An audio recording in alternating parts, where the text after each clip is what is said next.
Hey all, Hipper here. So here I am. I am now giving you gameplay with Plymouth, and it has been a while, I know, but I've had some issues with my Xbox actually recording correctly. And as you can see, I am missing the sound in this battle as well, so I apologize for that. So I'm just playing some nice soothing World of Warships Legends music in the background, so you can just enjoy that instead.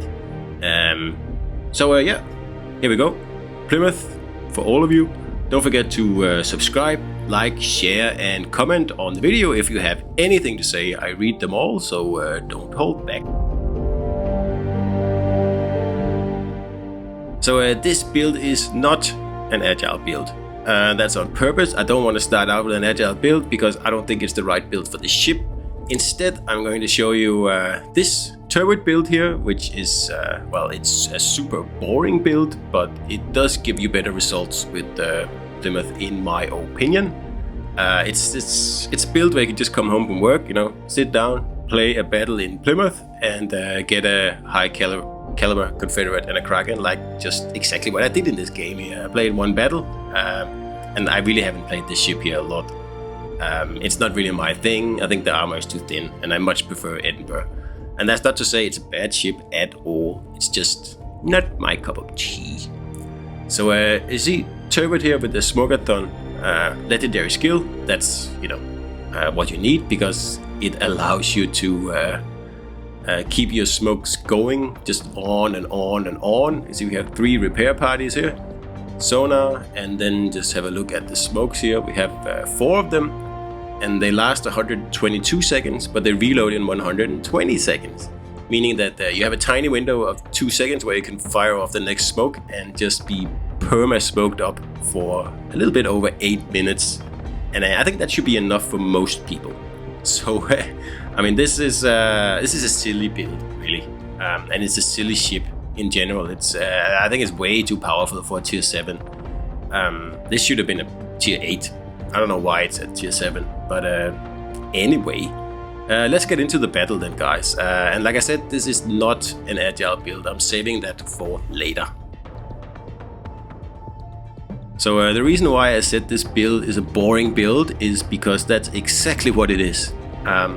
This is a playstyle that I don't like, and although the ship is phenomenal, like this is a excellent ship, it doesn't invite a playstyle that I like, so I'm probably not gonna play it a lot. I'm probably gonna give you this video and then an agile build, and that's probably gonna be it. And then the ship is probably gonna get nerfed anyway, because like I said, this it's just a little bit nuts for tier 7. But whatever, I'm not gonna complain.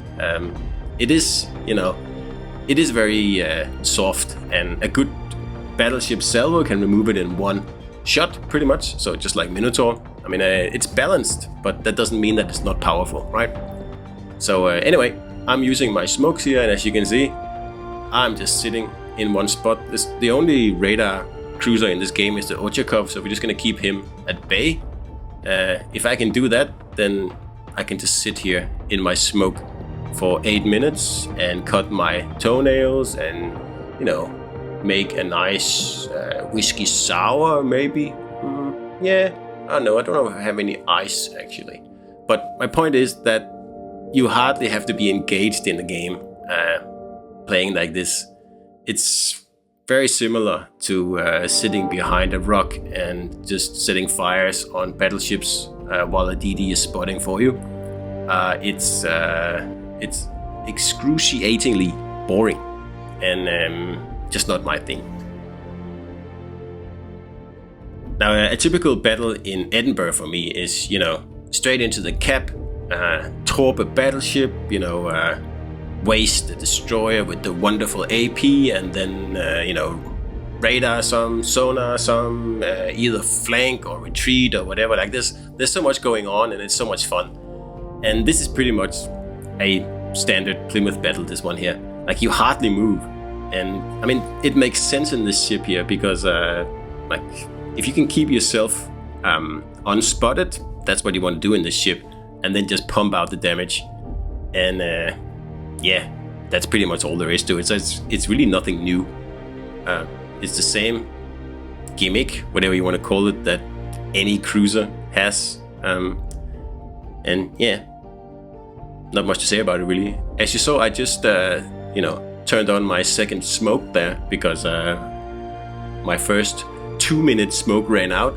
So I thought I'll just have another 2 minutes. So I just pushed the button like 1 or 2 seconds before the existing smoke runs out, and voila, you get another smoke. And you don't even have to think, you don't even have to move, you don't have to do anything really. All you have to worry about with this build here is radar cruisers or destroyers sneaking up on you. That's it. And if you find a good spot like here where my team is actually spotting for me, that I don't think they really mean to spot for me, but it doesn't really matter. I can get my shots in anyway.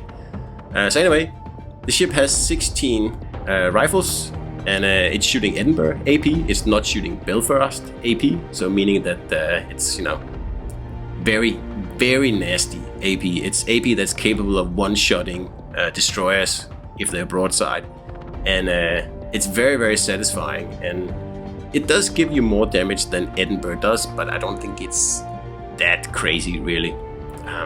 But yeah, 16 rifles, I think that's a record on a cruiser. I can't think of any other 16 rifle cruiser.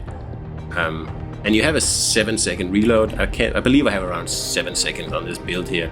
And on an agile build, it's also around 7 seconds. I mean, you can put an offensive build on instead of turret and use Fraser or something like that.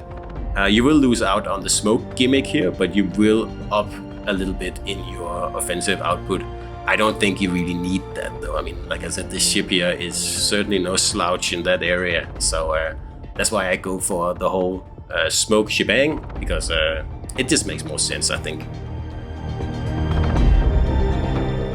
One thing you have to keep in mind if you're putting this smoke build on your Plymouth, or any other British cruiser for that matter, when you're using turret, is that you will only have 8.7 seconds or something when the smoke is actually on. So that means that if you are at full speed and you pop your smoke, you will overshoot it. So you have to be at a quarter speed, and probably less actually. You should almost be stationary and then you pop your smoke. And that's also why I'm not moving at all here, because I want to be able to pop my smoke immediately. And I just get spotted for a short second there while I was switching smokes. And of course the Massachusetts takes advantage of it, but it's okay. We're not taking much damage there, about 1,000, and that's it. It's a bit of a shame though, because I think if I hadn't taken that one little silly shell there, then I wouldn't have taken any damage this game here, and it would have been pretty much a perfect game. I can't remember if I take any more damage. I don't think so, but I guess we'll see in the rest of the video. So now no one's spotting, and that's even more boring. Then there's nothing to shoot at. So no, I'm a little bit harsh on this build here, because it's just not the way I like to play the game. I realize it's powerful, and I realize it's probably the right build for this ship and probably for many other ships. It's just not action-packed enough, and it doesn't really make for, interesting videos either.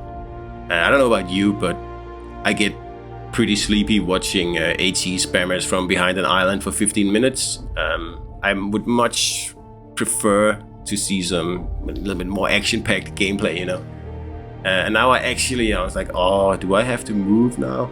There's a destroyer in the cap. Okay, I have to move. So I'm moving now, and that's like nearly halfway into the battle. I haven't moved at all until this point. And it's a little tier 6 Benson, so it's not going to be a problem at all. The only question is who will get to kill him. And like I said, the AP on this ship here is nasty. And I really should have removed him with this salvo right here. I don't really know what happened there, but saying, okay, well, we try again. And that's the end of him. But doom, gone. Yeah, AP is super efficient against destroyers, just like Minotaur and just like Edinburgh, and unlike Belfast, or Belfast 43 for that matter. And then there's a York, just having a little bit of a peek and showing his broadside while he is at it. And it's like, okay, why not? So we'll punish him. And then notice that I didn't get any citadels there at all, but I still did a whole lot of damage to this poor guy here. And we get in another salvo, and that's kill number 3. So gone, and the Confederate at the same time. So now we enter the boring part of this battle. And I hear you saying, really? I thought the first part was boring as well. And yeah, that's true. But now we're entering the really boring part. The part where there's no one to shoot. Because they're all hiding behind this island in the middle. And I can't really get any shots on them. I get a few on the Massachusetts here while he's trying to do something smart. I don't know what his plan is, because they are way behind on points. So they're going to have to make a move. And sitting behind that island there is not well, it's not the best move to make. I mean, it's a move to make, and yeah, anyway, up to you. So I'm just gonna sit here and wait for one of them to come out, because no matter what I do, we're gonna win on points, and there's no point pushing these guys here. And actually, the destroyer in this game is actually quite good. I mean, he is spotting very, very well indeed. As I said in the beginning, I don't know if the rest of the guys were spotting on purpose or just, you know, like a side effect. But anyway, works well for me, because the more people spot for me, the more damage I can do. So while we're getting through this boring part of the battle here, where they're all hiding behind this little tiny mountain here, we can talk about the fact that Plymouth is probably going to get nerfed. This is pretty much Weimar all over again, except I think it's even worse with Plymouth, simply because the alpha damage of this thing is just so high that like it's a nasty ship. It's not like hard to Citadel. I mean, Weimar is not that hard to Citadel, but it's harder to Citadel than Plymouth. Plymouth, if you get, you know, a battleship AP shell fired at you, chances are it's going to Citadel you, and that's just the way it is. You do have like reasonable heals, so it's not like a huge problem, but it does make this ship here pretty nasty, really. And like, my initial interest in this ship was the fact that I thought it was going to be able to do smoke and radar at the same time, just like Tiger 59. And that's why I was excited about this ship. That's why I've been talking about it. I don't really care about the ship we have here, like the increased damage output, one more torpedo on each side over Edinburgh. Yeah, okay, well, that's nice, but I still prefer my Edinburgh. So yeah, it's essentially the same gameplay as any other smoke cruiser. There's nothing new here, and really Tiger 59 and the Belfasts, they're the only cruisers that give you a little bit of, you know, extra utility, because they can mount smoke and radar at the same time.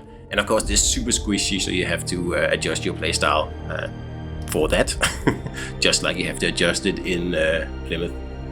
So I still have a smoke left, and I'm just thinking, do I have to use it? Nope, because this Boise here, he went too far, and now I'm unspotted again. So I just secured my high caliber there, and this guy here is in a really bad spot. He's getting spotted by my battleship, and obviously he cannot really continue, and then he's gonna get citadeled if he shows broadside. And well, he can reverse, but then I'm just going to slowly pick him apart. Well, not slowly really, because look at that salvo there. I know the battleship hit him too, but that was quite nasty. And this should be the end of him, and that'll be our 4th kill. And so far I haven't had a lot of fun in this game here. I will be honest and say that. And this 5th kill here is just, you know, this the cherry on top of the ice cream, because I didn't really earn it, but I thought, yeah, I'll take this Kraken, thank you. Like I said, sure, powerful ship. With this build here especially, it's incredibly powerful. It's just not, for me at least, it's just not fun to play. I don't enjoy it. I will stick with my tier 7 Edinburgh with the 30mm armor. That I think is a much more fun ship to play. Actually one of them, the most fun ships to play. And Plymouth is probably on the opposite end of that scale. So hope you enjoyed the video, and I'll see you out there.